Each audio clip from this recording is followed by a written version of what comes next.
Ayan guys, dahil ayaw nilang pagalaw sa akin yung manok na yan, ay hindi matutuloy ang ating tinola. Pero magluluto pa din tayo ng papaya. Hindi nga lang tinola guys, no? Magluluto tayo ng ginataang papaya with dilis. Sayang yung tinola natin guys. Ayaw nilang pakatay yung manok nila. Ayan, na-slice na natin yung mga sahog at may kaunti tayong malunggay. And magprito muna tayo ng dilis. Prito muna natin bago natin isahog mamaya.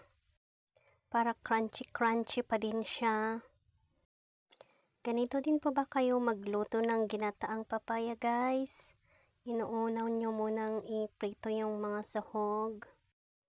Ayan, iset aside muna natin. Mamaya na natin ulit isahog.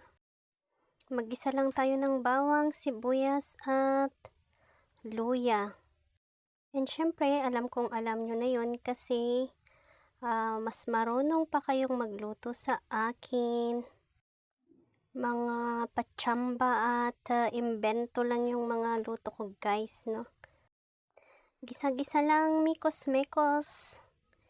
Diyan, ilagay na natin ang nor cubes. And then, yung patis na kaunti. Magdagdag na lang tayo mamaya kapag kulang yung alat, no?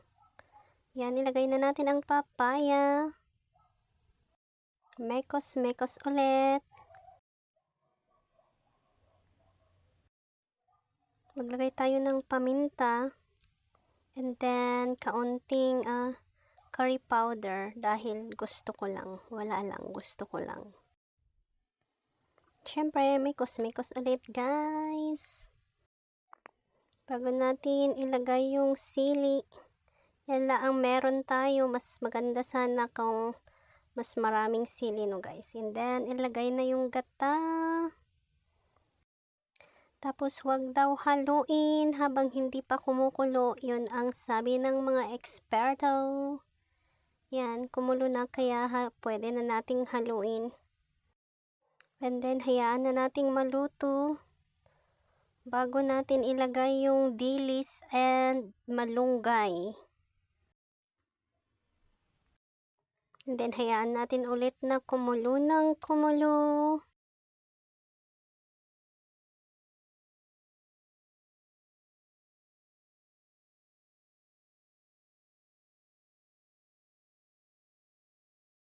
Then, after 1,000 years, pwede na yan, guys.